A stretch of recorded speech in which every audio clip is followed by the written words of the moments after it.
Good morning. What, go ahead. I know you got one. As you've been able to sit back and look at these rosters, you get into the combine, what do you identify as your greatest needs in terms of the draft process?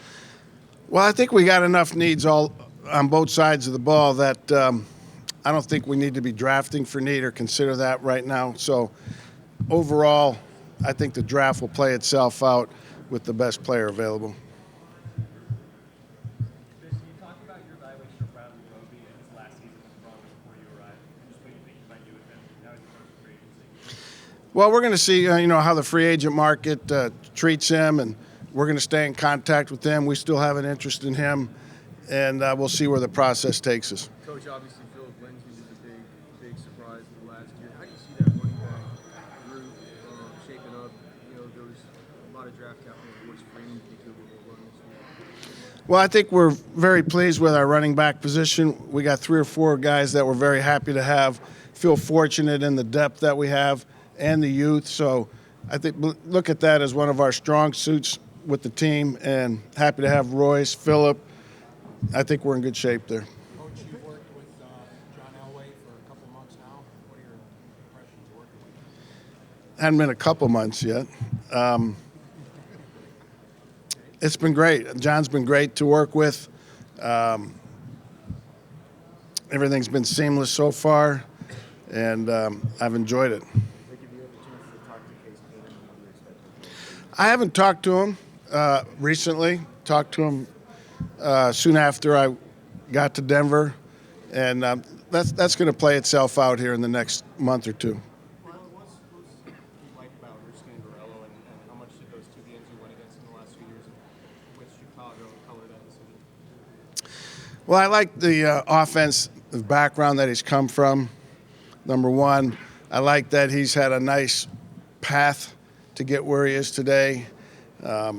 He's 44 years old. I think he's at a perfect time in his career to take on this responsibility. I think he's done it the right way. He went to Atlanta, had a chance to stay there, but wanted to go back and call the offense, even though at a low level that he had learned from being in Atlanta. And then as soon as Kyle got the San Francisco job, Kyle hired him as the quarterback coach almost immediately. So I think he's got a good foundation, and he's going to do a good job for us.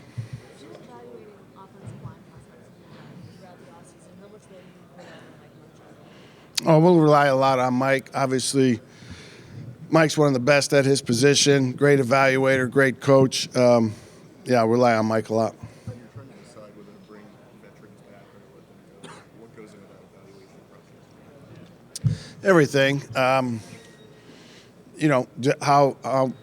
How veteran are they? How many good years do they have left? What are the options if we don't bring them back? Salary cap ramifications. Everything goes into that. Well, hopefully it'll be a major role for us. Emmanuel's a hell of a player, been a highly productive receiver in the league for a long time, was having an excellent year last year with the Broncos, and we expect him to be back full speed. What about Derek Wolf? Where does it stand with him? And he's got a contract option coming up as well. Do you assess what he can bring, and would you want him back as well? Oh, sure. I don't see anything changing our stance there with him. Who's that?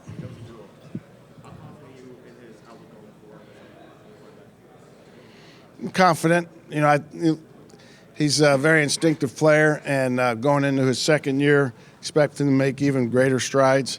You see a lot of improvement from year 1 to year 2 with a lot of these guys, and fortunately, he's had a lot of playing time last year, so expect him to improve. Coach, when you look around the division, you've got Andy Reid, a pretty good quarterback there. People are saying that's the new offense of the future, bringing a lot of sprite concept. When you look at him, what jumps out at you, and how big of a test is that going to be to beat them out? Well, it'll be a big test. I see talent is the first thing I see when I look at them. Mahomes is obviously a great talent. Could make plays from the pocket and obviously outside the pocket with a big arm, and got good creativity, and he's got a good athletic arrogance to him that allows him to utilize all his talents. And then you the speed they have out at receiver and tight end, running backs, they're the team to beat in our division. What kind of step forward do you think Bradley Chubb can take year 1 to year 2? I think he'd take a big step. Even though his statistics were impressive for a rookie, I do believe he can play even better than he played as a rookie in all facets of the game, playing the run, doing a little bit of dropping that he'll have to do, and improving his pass rush. Bears? Who are they? That the Blakely Bears that I used to play in high school?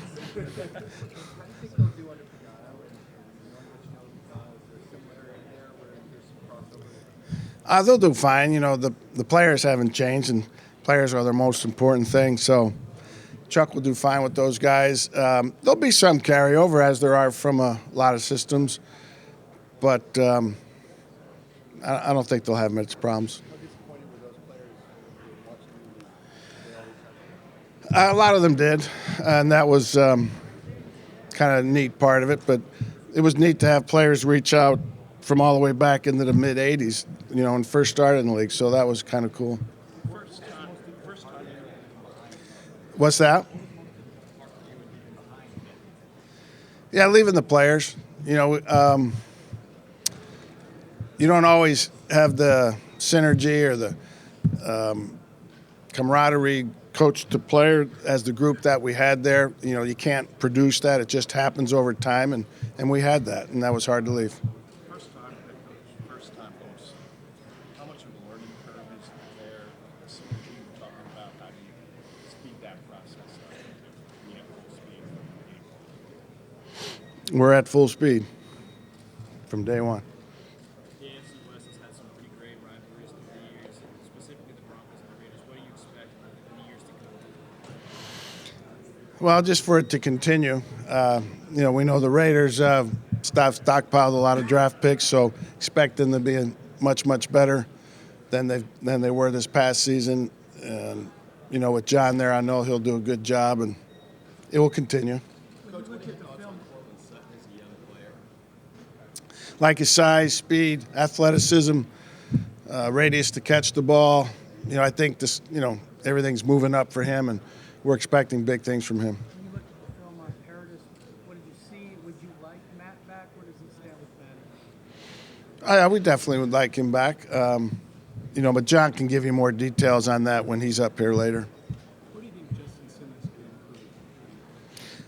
Just overall, there's so much on a safety's plate that to improve, there's many facets. Just play recognition, number one.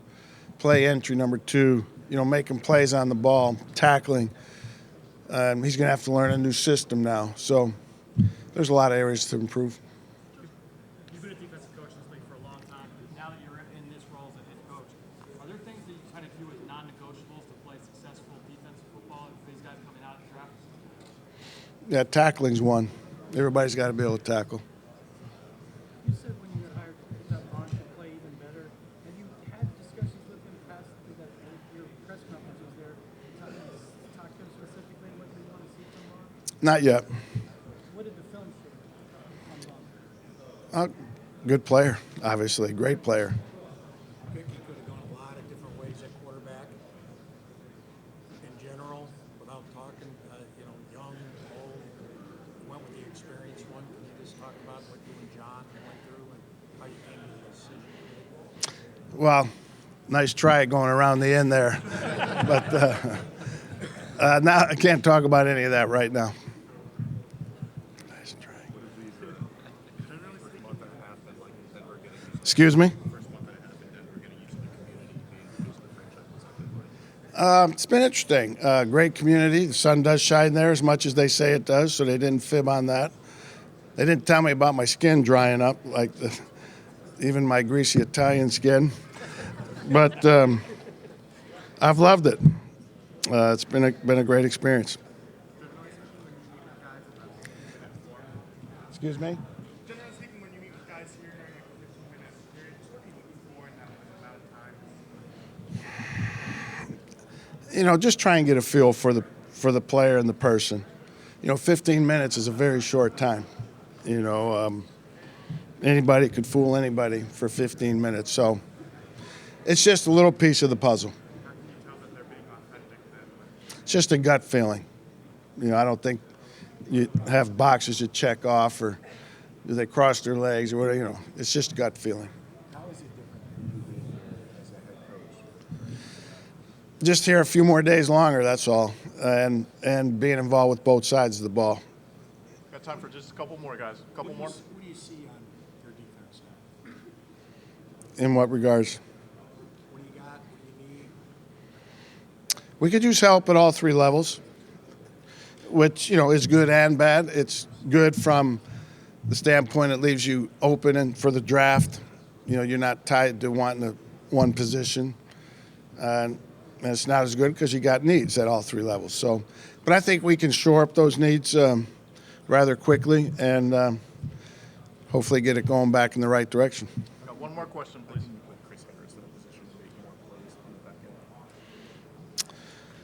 Well, just mixing things up. Give him the ability to play multiple coverages because he's an experienced, savvy guy, and I think he can excel in that way. Does that do it? Thank you, Coach. Thank you. All right.